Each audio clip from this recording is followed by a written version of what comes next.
এইবার আমি কাটি।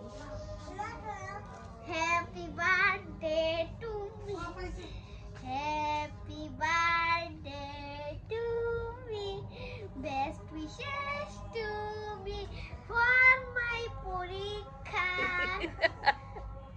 আচ্ছা বলে হ্যাপি বার্থডে বলে ফেলছি, ওকে? হ্যাঁ কেটে ফেলো। পরীক্ষা ছিল আজকে? অনলাইনে পরীক্ষা ছিল? দুপুরে। গরম করে ফেলতেছে।